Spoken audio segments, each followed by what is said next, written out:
I'd rather be with you. Yeah. Hello, everybody. Welcome to Goodbye Radio. So every day I have the huge opportunity and chance to have a conversation with an entrepreneur that I love. And the whole goal of this series of conversations is to keep our vibes up. It is to get some optimism and to discover someone that you don't know yet. And today, my friends, we are with Carol. Carol is the queen of baby diapers. I'm the queen of baby hygiene and cosmetic, and I'm becoming the queen of hygiene and cosmetics in general. Yes, I've seen that. We're going to talk about that. So it's an open conversation. Of course, you can ask all of your questions in the chat on the right. Feel free to ask anything. You're welcome. And we will, Carol will answer your questions. So okay. You are not only the queen of baby diapers, you are the queen of every hygienic, how do you say it? Cosmetics? Hygienic. Mm-hmm. Yeah, we started off making baby diapers, but our ambition was never to be like a baby diaper company. Our ambition was always to be a care companion for the family in general. So babies, mother, parents in general. Basically, our target is anyone between, from the age when you start thinking about having a family. So by the time you get into like a serious relationship, you move in together, you start building your life together. And it's usually around that time that people, mostly women, start thinking about what kind of products do I want? What kind of products should I use? Like, how does this have an impact on me and my life and the way I consume and stuff? And that's usually a question that starts when you have your first baby, when you're like thinking about your first baby. So that's why we launched with diapers, and then very quickly we expanded into cosmetics for children, but also for pregnant women. And then we moved on from that, pregnant women to general women. So we launched dietary supplements, we launched general hygiene and cosmetics product for women. And the goal is really to be like this big companion brand that can cater to the needs of the entire family. Cool. So give me a snapshot, like give me some figures. Today, June, how many parents do you have as client, or what kind of KPIs do you follow? We never give any KPI publicly. We've always been very transparent for the community, because the community wants transparency where it matters. So transparency on the product, where we manufacture, our gross margin, that's, understanding the price and stuff. And the strictly financial KPIs are mostly important for our competition. And so we always figure, what's the point of giving them that pleasure? Right now, our community, global community overall, of people who follow us on different social networks is about 100,000 people.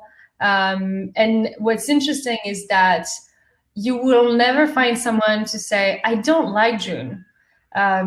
You're going to find, like, I'm always very surprised by the number of people who don't have children who know about JOONE, and the number of people who don't have children who follow our Instagram.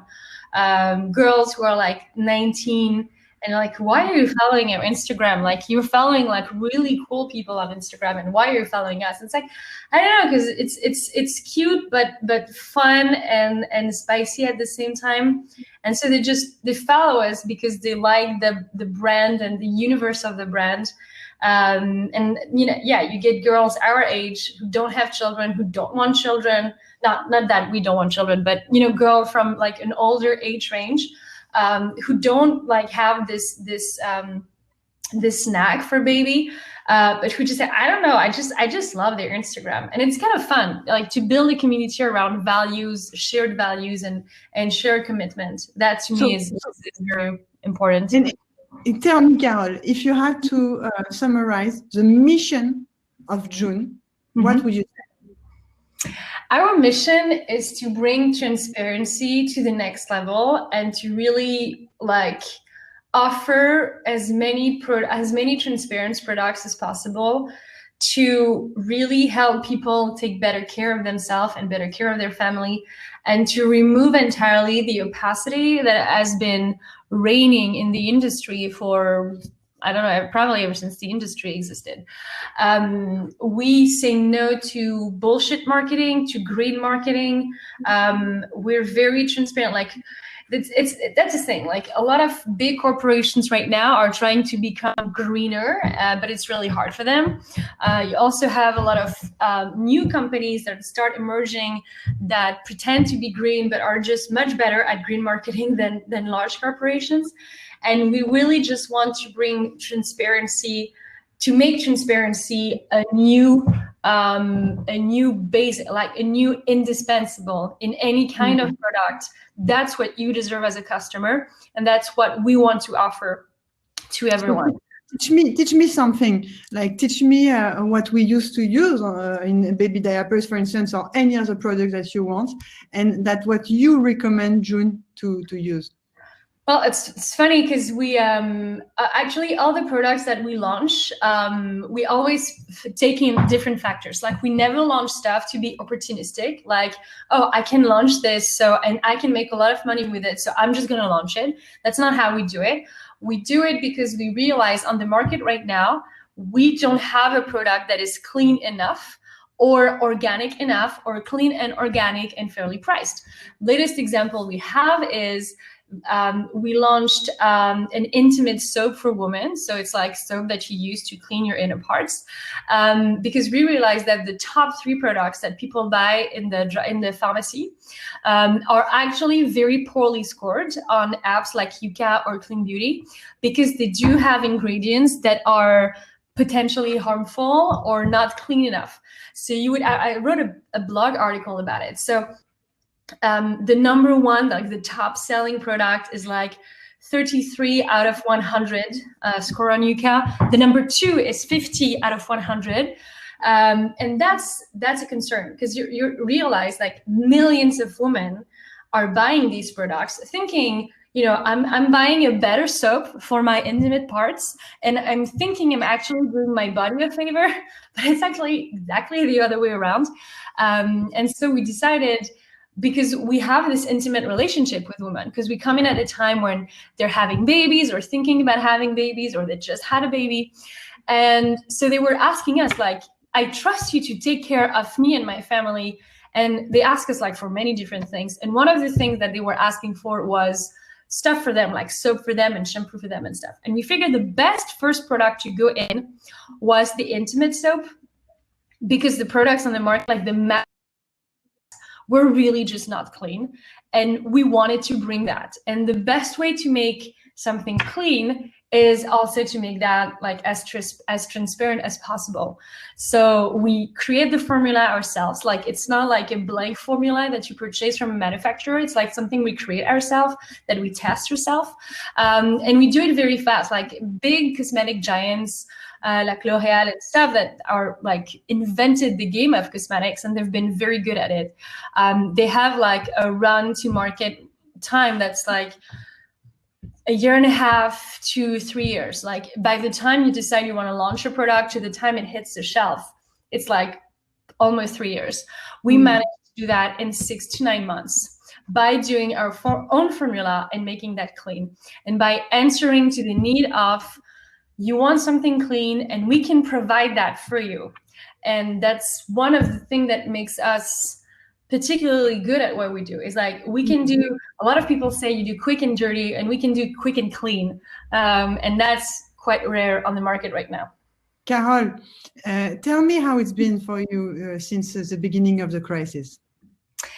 Well, unfortunately, because it's always very difficult to rejoice in such a crisis, but unfortunately for us, the effect has been quite positive.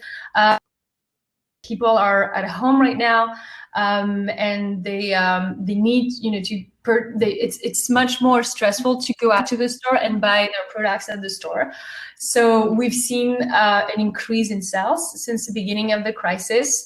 But again, that's quite natural due to the fact that the products we sell are always very everyday useful. Like, we don't sell anything that's not everyday, that you're not going to use on a daily basis or on a weekly basis. So that it kind of makes sense that by the time, you know, you're on lockdown, you're in quarantine in your home, then you need to have access to these products. And because you don't feel comfortable going back to the store for plenty of different reasons, then, you know, you just want to buy them online because it's more convenient and it's less dear. So it's been good for you. Yeah, unfortunately, it's been good. And how did you adapt to the remote work with your team? Did you created new ways of working, and how it's been? It's been a challenge, honestly. We've never had a lot of home office, like work from home. At JOONE, some of us did work from home from time to time, but we really embraced the time we spent as a team. So the biggest challenge was mostly to readjust to being a team while being apart. I think one of the biggest issues was some people are married, they have children, they have like houses outside of Paris. So for them, it was like walk in the park, even though, you have your children, so you have to take care of your children. So that's another challenge, but your house, it's in the house, you have a garden and stuff. But part of my staff is also quite young. And so 20 to 25 years old, they are in Paris, they've stayed at home in really small apartments. So that, for me, that was the hardest. It was having to manage like all these different typology of people. Some of them, you know, had a big support system, and some did not have a support system that was quite as strong. Some of them did suffer from losses from COVID. So it was hard, you know, watching them, you know, suffer and being stuck at home and not being able to go back to their country, or go back to their home cities, and be with their families. So that was a hard part for me. And it's also, I mean, obviously, in terms of operations, there were some things that we had to shut down. We had to shut down everything that's like connected to outdoorsy, like event stuff. Everything that's we want to open up of the year, so obviously that plan has been put on hold. And so some of the members of the team were actually to stop working altogether. And it's a hard message, because you want your team to understand that, because people in our team were very transparent with everyone. So we always give them like all the numbers and stuff about everything. And at the same time, you also have to make choices that make sense, you know, with the company and for the future of the company. And it's, sometimes it gets hard, because you have to explain the tough decisions and the hard choices that you have to make. And it's kind of like being a parent, you know, sometimes well, unfortunately, we have to make that decision. And you don't like it, but that's what's best for this family. That's what's best for the company. And sometimes it's hard. It's harder to explain being apart from one another, because it's much harder to. It takes a lot more time, because when if I was at the office and we had to give an information that would be like stressful for people, then I would have time to sit down for one-on-one, and I would just see on people's faces that, you know, they're upset or they're concerned. And then I would just, you know, go to the coffee machine and be like, so do you want to talk about it? Like, how do you feel about it? And it would just literally probably be over in 5 minutes. But now I do a lot more on-demand sessions with my team, and with like any member of my team. We have a staff of about 50 people. And so I'm literally open for on-demand session, like for anyone, anytime. And it does take a lot of time, because sometimes people want to talk to you for like an hour and a half, for many things. And you kind of transform from being like CEO to being like lots of stuff other than CEO. But again, I do it very willfully, because I love my team.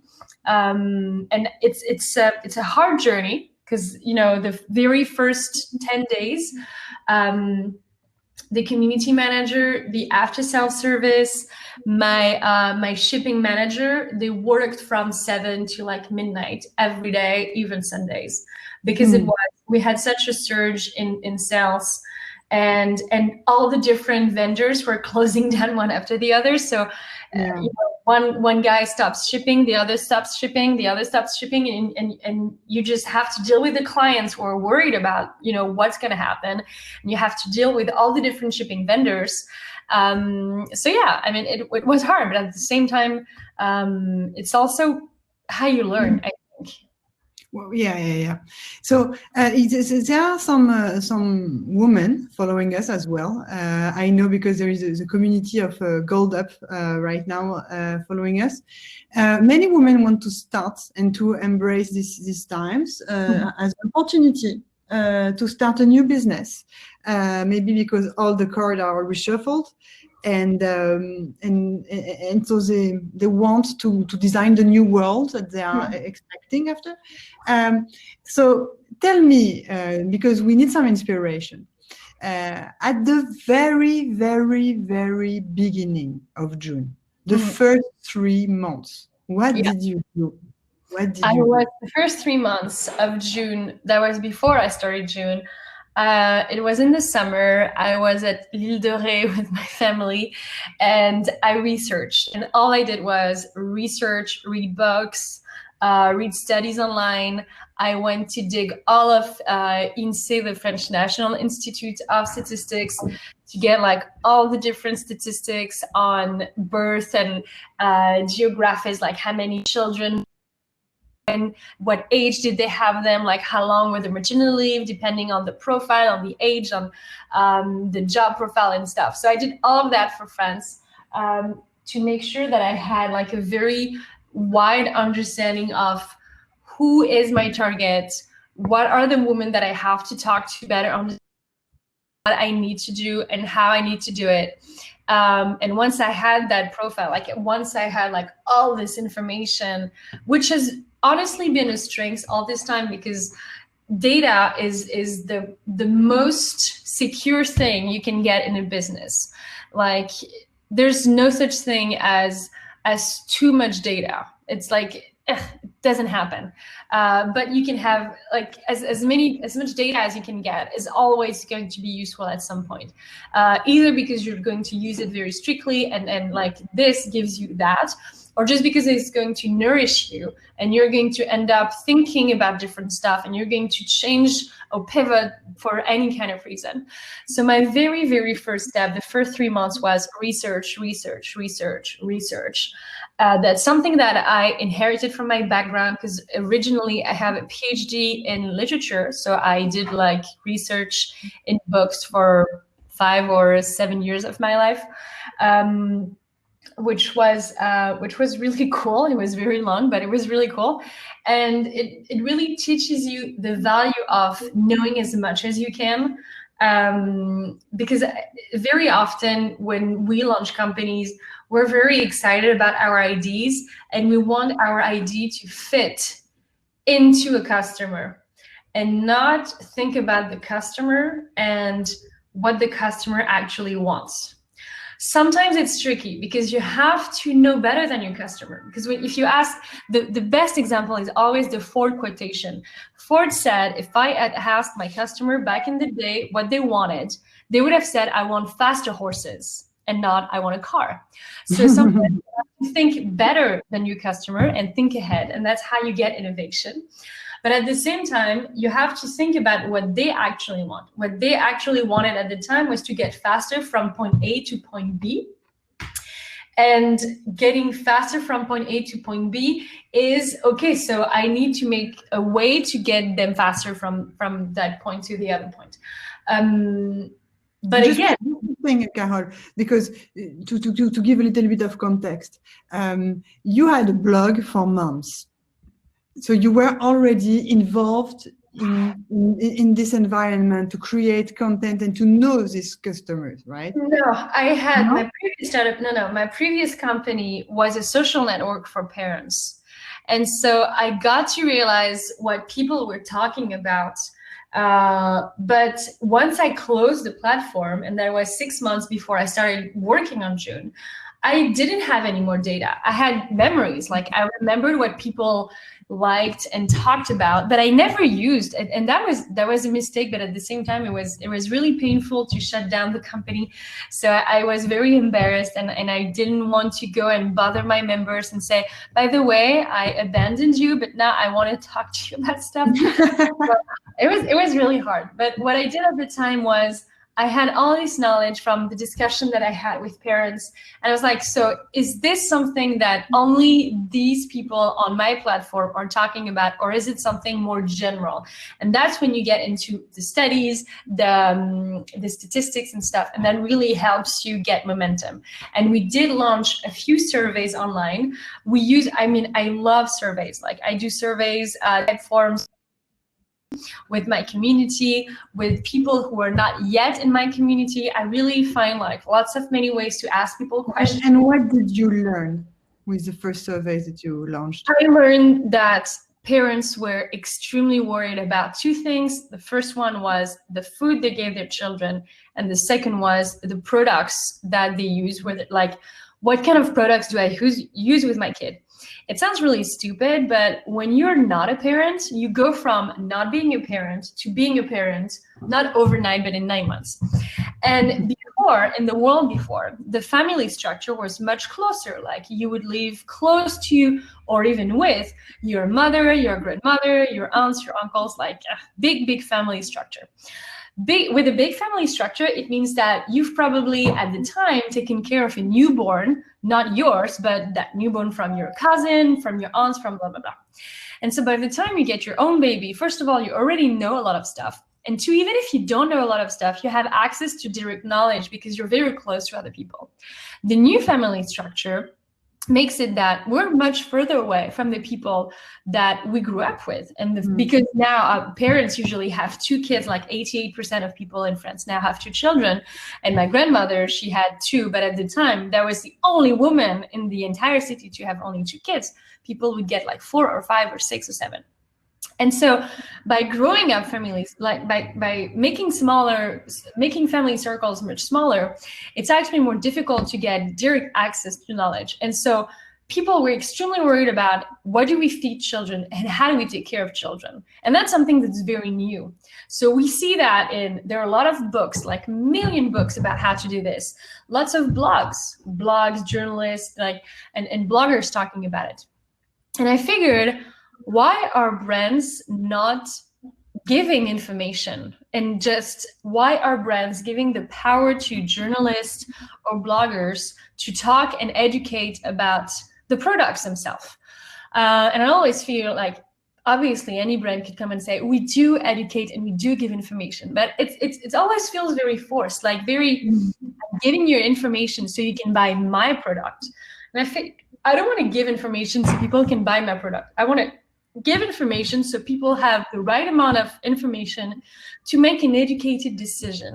And I've always said this to any of my clients, and it's also why we have a community today that's so big, is you can choose to buy my product or to buy any other product. As long as you're happy with your choice, I'm happy for you. Even if your choice is not JOONE, honestly, I want my parents and I want the community of parents to be happy. And I know one day, if that's not the diaper, if that's not the dietary supplement, I know one day there will be a product for them that they will be happy buying from us.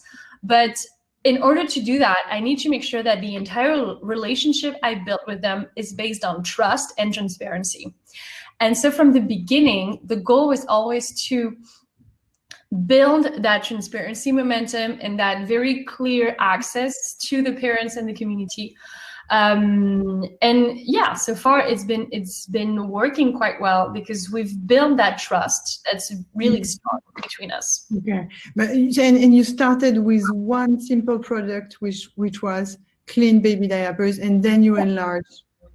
Yeah, Okay. I mean, 4 months after launching, we launched our second product, we've always had this notion that we had to be very aggressive in terms of product development, because we've What does it mean? What does it mean? well, to launch a lot of products, like you cannot just launch one and then just wait for like a year to launch a second product. We also starting to create momentum around the diaper, because we borrowed from ready to wear the fact that there's collection. So our diapers today have like these collection cycles where like 4 or 5 times a year you get new collections, so new prints on your diaper. And that gives us like a strong edge. Like people now are accustomed to JOONE is launching something.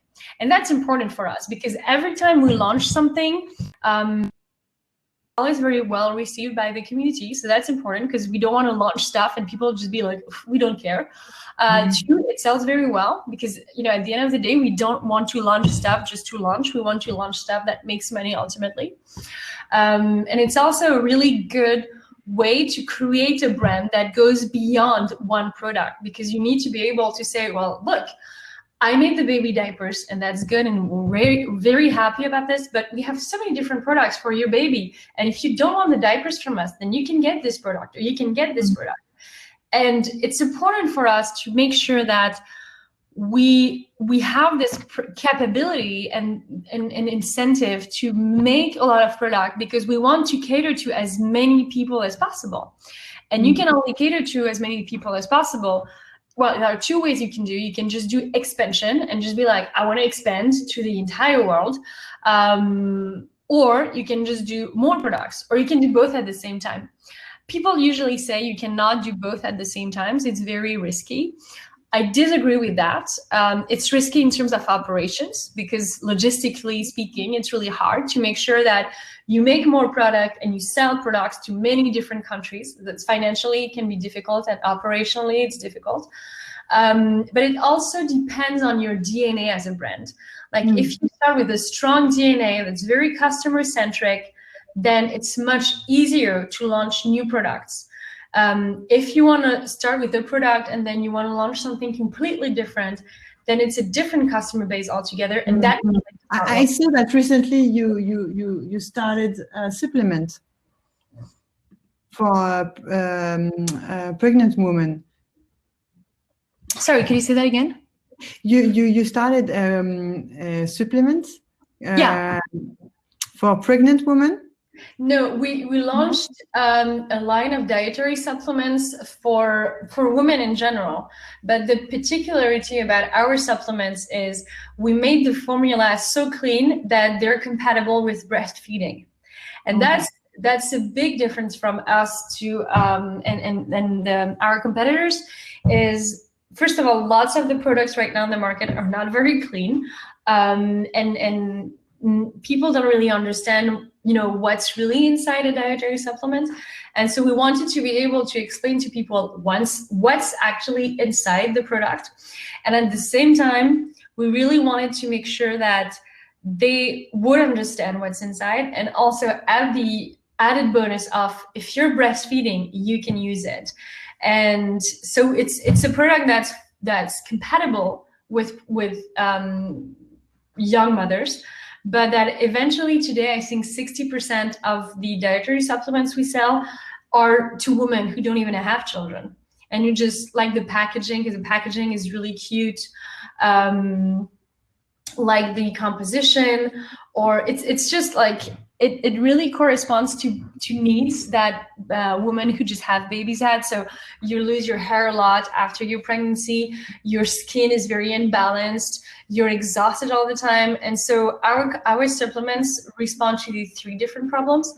So yeah, we always try to answer as many needs as possible, which sometimes is hard, but yeah. And always with the same DNA, transparency, and always to the same target, the families, the parents.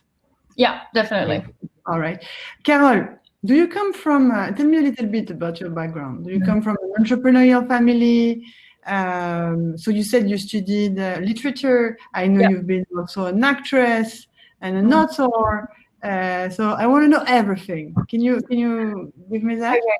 Yeah, definitely. No, I'm kind of the poster child for people who don't think they are entrepreneurs, or don't think they should be entrepreneurs, or don't think they have it to be an entrepreneur.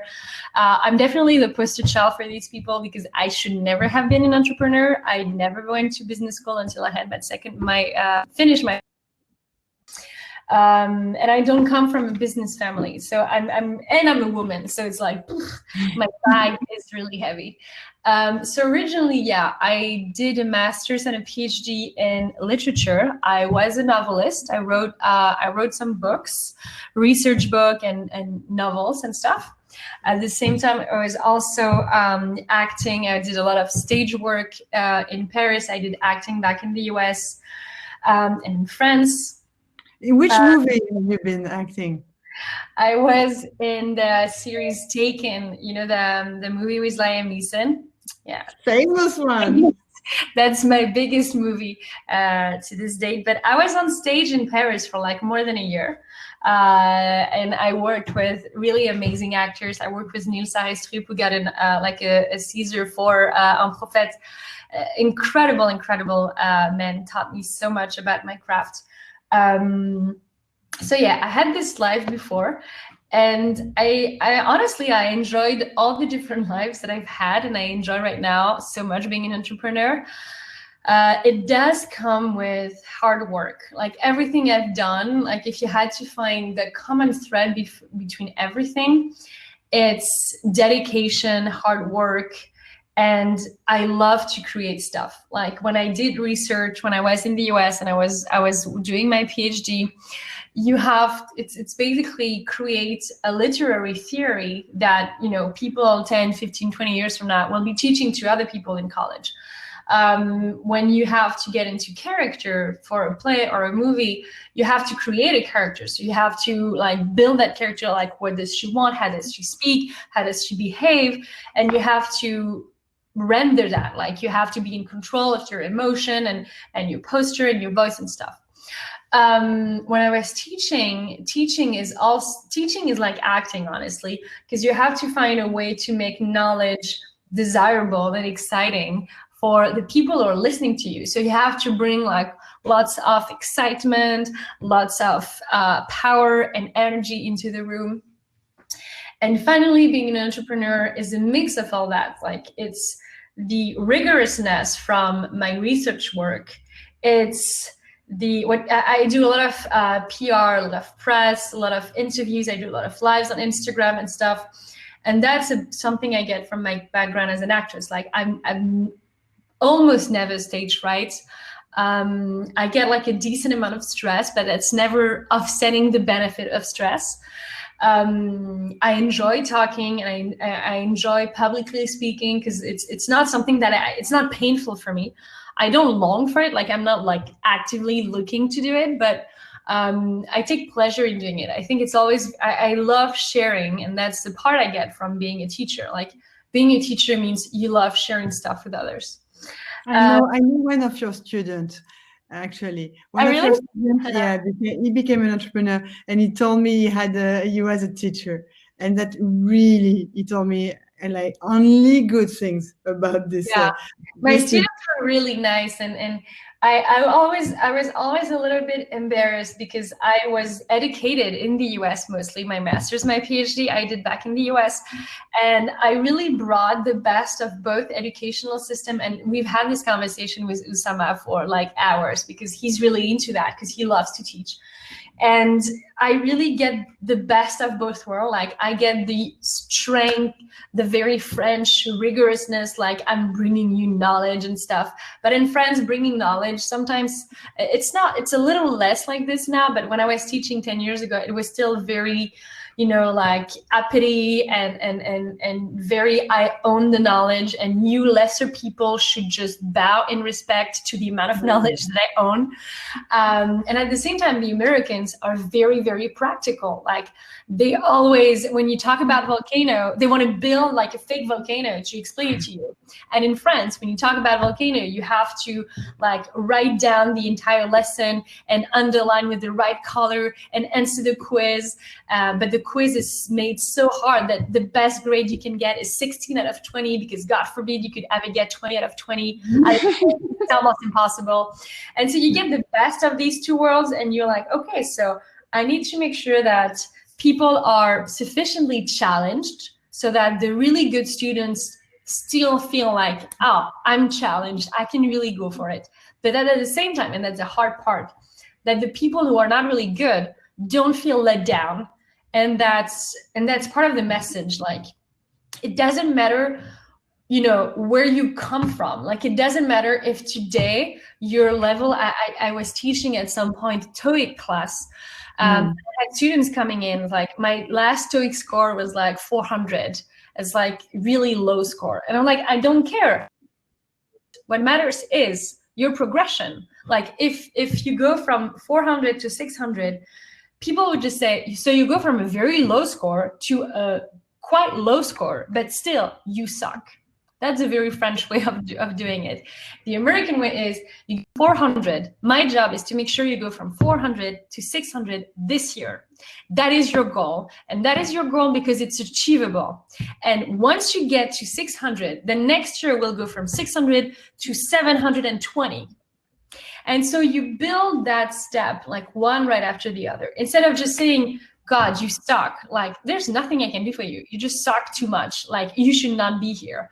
And I was having fights with professors back in the time because I heard so many horrible things from professors saying, like, they should not be here. They should never have got the back. They should work in a factory. Like it was their fault. Like, it was a student decisive choice not to be good at something, and that we as professors did not have a responsibility in this.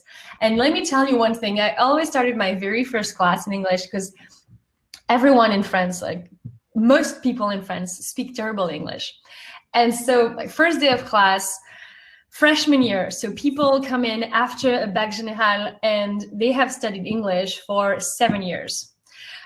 The very first day of class, I always only speak English during class. And so for 2 hours, people are looking at me like I'm some kind of monster because I don't speak English like that, very slowly with the French. No, I like me. no, because you do speak fast. But a lot of professors in France would speak like excessively slowly so people could understand better. I never speak like that. Like, it bores me to death and it's not helping anyone. So I was like, guys, after 3 weeks, I promise you will understand me. So right now, just bear with me and listen to the sound of my voice and it will just come into your mind. And people would always say, when they introduce themselves, they would just say, hello, my name is Frédéric, and without the S. And the first thing I always said is, what you just said shows me that your professor were unacceptable because it's their responsibility. They had 7 years to make sure that you could present yourself in the basic. Hi, my name is Carol. I have a sister, I have a brother, I have 2 dogs and a fiance. That sentence should be very easy, and you should not forget. What? You have a fiance? I didn't tell you. No, I'm joking. I saw that. Tell me. This happened during confinement. No, it happened before confinement. It was like early February. And wow. we wanted to, funnily enough, we had this master like media plan to like say it and like publish stuff because we were in it was announced in a magazine, and so the magazine was supposed to be published on March 17, but because it was the beginning of COVID, the magazine got published like much later, and so we did not know eventually when we could tell everyone. So I think we ended up telling people like at the end of March. But yeah, it was. I honestly thought you knew. I knew. Yeah. Congratulations. And okay, we arrive at the end of this conversation, Carol. We've been together. Yeah, already we've been together for 40 minutes. It was super interesting. I really like the fact that you've been talking about your teaching life, because for me, it was nurture your entrepreneur today. Yeah. Like it's really what makes a difference. Because you have this actress, you have the teacher in you, within you when you are an entrepreneur. And you have this American and French mix of culture when you build a startup as well. We can feel it. We can feel it, definitely. My friends, if you have questions, it's now, because I see that you are here, but you dare not asking questions. I know Carol is very impressive, but feel free to ask questions. It's now. Otherwise, I'm going to ask my last question, Carol, for you. Yeah. So what is your daily routine? Like, how do you keep up with the like, because we are forced and constrained to stay home. Huh? Mm-hmm. So I know it's not that easy and simple. So how do you keep the vibes up on a day-to-day basis? So my day always starts with a little bit of sports. I don't do anything too physical because I'm lazy. So I do like abs, or I do a little bit of ballet. I do yoga. I do like stuff to just like get my body into. I still wear my dance clothes right now, by the way, because I was just finishing a dance lesson before. So yeah, I always start my day with this. I have my dogs with me, so the dogs do bring a lot of entertainment every day, because it's a good moment to just stop, like have like a 15-minute break.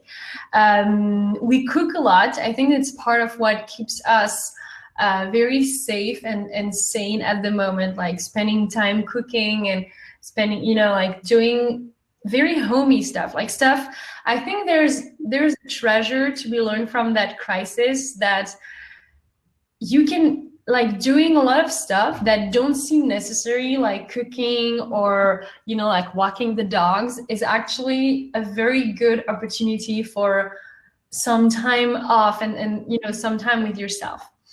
So that's what I do.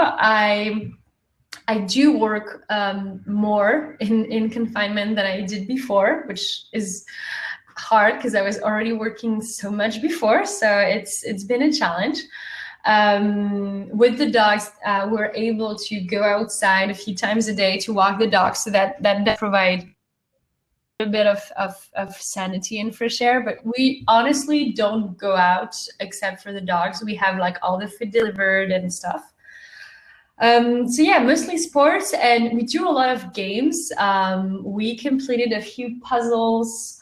We bought like a few games to play. We did. I won all the Trivial Pursuit games so far. We play lots of Scrabble. Like, we try to keep ourselves entertained. And we do watch TV every night, but we try not to watch TV like for too long, because otherwise it just gets very draining.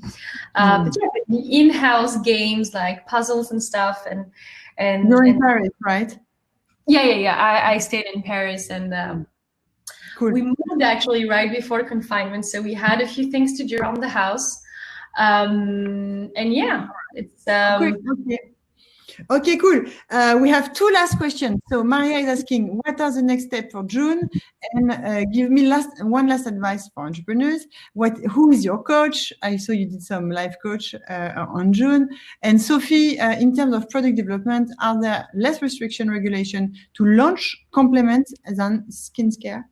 Okay, so the next step for JOONE, we're launching a new product this month for women. So that's one of our next steps. We're very excited about this launch. Advice for entrepreneur is, you don't want to say what? No, we never say. We always do these big reveals and stuff, and our community loves it that way. So we keep doing it this way because it's always very fun for the community. Last advice for entrepreneur, always trust yourself. If push comes to shove, if you fail, it's not a big deal. You can only learn, and it doesn't matter. Like, you can fail once, you can fail 3 times. The problem is not that you fail. The problem is what you learn from your failure. If you fail and you think it's not my fault and it's nothing that I did, everything that I did was perfect and I don't understand why I failed, that's a problem. But failing is not a problem. What matters is not what we do, is what we make of what we do. And so I think that's the best advice I have. Who is my coach? I have a coach for yoga. His name is Jeffrey. I do online videos for ballet. I used to have a ballet coach, but that was a long time ago. His name was Frédéric. He was really nice. I had a fitness coach. Her name was Charlene. So they're all on my Instagram. So if you drop me a word on my Instagram, I will share their Instagram with you. We do sports live on JOONE because that's something that the community loves doing, like sports that you can do when you're not like a sports addict. Because we see lots of sports live on Instagram, but it's for people who do real sports. Like if you ask me to do like HIIT or cardio for like an hour, I'm dead after 20 minutes. So we do like these sports session for the everyday person who just wants to feel more comfortable in their body, but are not looking for like ribbed abs or like summer body or stuff. It's just like sports to feel good. Product development, less or more restriction to lunch complements and skincare. I would say it's about the same. It's different restrictions. I would say dietary supplements is probably 2 to 3 months faster, because in cosmetics, you need to have like very long stress tests with like, how does your cream react when it's left open for like 3 months? How does your cream react when it's like exposed to like very high temperature for like a prolonged period of months? And all these tests do take time, and that's something that you cannot cheat. So I would say skincare development is a bit longer, is definitely more expensive. But again, dietary supplements is very easy to do something that's bullshitty, that's not good. It's much harder to do something that's good, and it does take money to do something that's good, because you have the moment you have to create your own formula with your own ingredients that you get from your own, then it's quite complicated. All right. Okay, Carol, I love to end this conversation just knowing like what's your favorite song, the song right now that you love to listen to. The song right now that I love to listen to, that's a good question. The song that I love to, it's a bit of a downer. It's a song from a movie that we watched the other day, The Sens de la Fête. It's a wedding movie, because we watched wedding movie. And so that's that song. That's kind of, it's called The meaning of my life. But someday you'd understand the meaning of this world. Very chill. All right. It's a bit depressing, but it's really No, it's good. Thank you very much, Carol. Everybody who's been following this live, you can now switch on networking. It's on the left. You see a bar. You have reception, stage, and networking. And you're gonna meet randomly every 5 minutes with someone who's been following this live with Carol. So you might connect and enjoy discovering new people. It's always cool during this confinement time to meet new people and to discuss about anything. Maybe starting a new business or whatever. Talking about what you're gonna eat for lunch. Anything. I have to think about that, because I have a journalist coming to my house and I need to finish cleaning and I have to cook and stuff. So I'm really hard right now. It's kind of crazy. Good luck for that. Thank you very much, Carol. It was a pleasure. Thank you very much. Thank you, everybody. Bye bye.